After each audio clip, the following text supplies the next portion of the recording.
Hello, जय हिंद दोस्तों। स्वागत है आपका हमारे यूट्यूब चैनल क्रॉनिक क्लासेस में। आज हम डिस्कस करेंगे महत्वपूर्ण टॉपिक हाइड्रोजन अर्थव्यवस्था नई दिल्ली संवाद 2021। इसमें जानेंगे कि क्या है हाइड्रोजन अर्थव्यवस्था, साथ में नई दिल्ली संवाद 2021 को और भारत का हाइड्रोजन मिशन।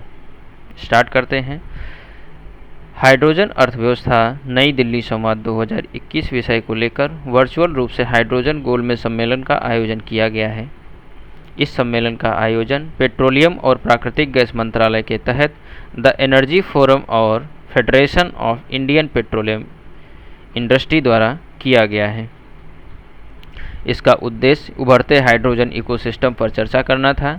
इसके साथ साथ सम्मेलन में उद्देश्य में शामिल अवसरों की तलाश के लिए साझेदारी, सहयोग और मेल मिलाप को बढ़ावा देने की चर्चा की गई है। हाइड्रोजन गोलमेज अपनी तरह का पहला आयोजन है जिसमें उच्च स्तरीय मंत्रिमंडल सत्र को शामिल किया गया है। इसका नेतृत्व पेट्रोलियम और प्राकृतिक गैस तथा इस्पात मंत्री धर्मेंद्र प्रधान ने किया है। अब देखते हैं कि क्या है हाइड्रोजन। जलवायु परिवर्तन से जुड़ी चुनौतियों का मुकाबला करने के लिए दुनिया भर के देश कार्य कर रहे हैं। ये सभी देश जलवायु प्रतिबद्धताओं को हासिल करने की दिशा में अग्रसर हैं। जलवायु प्रतिबद्धताओं को पूरा करने में हाइड्रोजन की महत्वता दिन प्रतिदिन बढ़ रही है, क्योंकि हाइड्रोजन पारंपरिक ईंधन का एकमात्र ऐसा स्रोत है जो ऊर्जा आवश्यकताओं की पूर्ति करने में सक्षम है। हाइड्रोजन एक स्वच्छ ईंधन है।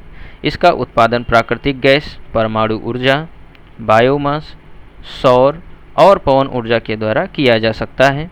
हाइड्रोजन परिवहन और बिजली उत्पादन अनुप्रयोगों के लिए एक आकर्षक ईंधन है। इसका उपयोग कारों में, घरों में पोर्टेबल बिजली के लिए और कई अनुप्रयोगों में किया जा सकता है। देखते हैं कि क्या है हाइड्रोजन अर्थव्यवस्था। हाइड्रोजन अर्थव्यवस्था का तात्पर्य ऐसे दृष्टिकोण से है जिसके तहत हाइड्रोजन का निम्न कार्बन ऊर्जा स्रोत के रूप में उपयोग किया जाता है। हाइड्रोजन अर्थव्यवस्था में गैसोलीन और प्राकृतिक गैस के स्थान पर हाइड्रोजन का परिवहन ईंधन के रूप में उपयोग किया जाता है। इसके अलावा हाइड्रोजन अर्थव्यवस्था में हाइड्रोजन से बिजली उत्पन्न करना भी शामिल किया गया है। हाइड्रोजन अर्थव्यवस्था को एक सनराइज इंडस्ट्री के रूप में जाना जाता है। यह अर्थव्यवस्था ऊर्जा की खपत और उत्सर्जन को कम करने में मददगार साबित होगी।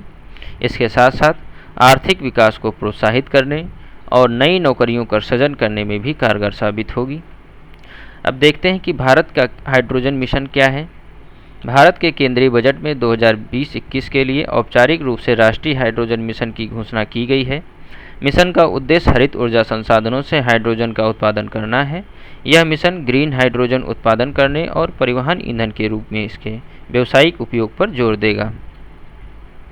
इसकी क्या समस्याएं हैं? हाइड्रोजन का भंडार सबसे प्रमुख चुनौती है। यदि वाहन के लिए इसका प्रत्यक्ष ईंधन के रूप में उपयोग किया जाता है तो इसे वाहन में ही संग्रहित किया जाना चाहिए। इसमें सुरक्षा और पर्यावरण संबंधी चिंता भी शामिल की गई हैं। हाइड्रोजन गैस हवा की उपस्थिति में बेहद ज्वलनशील और विस्फोटक होती है। इससे विस्फोट समस्या भी हो सकती है। अब देखते हैं इसके क्या निष्कर्ष हैं। ग्रीन हाउस गैस उत्सर्जन को हम कम करने के लिए ईंधन के स्रोत के रूप में हाइड्रोजन का उपयोग करना एक अच्छी पहल है।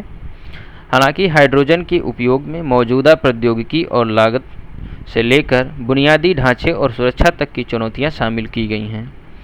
ईंधन तेल की कीमतों में वृद्धि और मांग के कारण हाइड्रोजन को वैकल्पिक और सस्ते ईंधन के रूप में उपयोग किया जा सकेगा।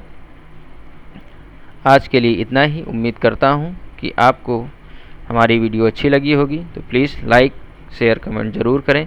मिलते हैं फिर से एक नए सेशन में। तब तक के लिए बाय, जय हिंद।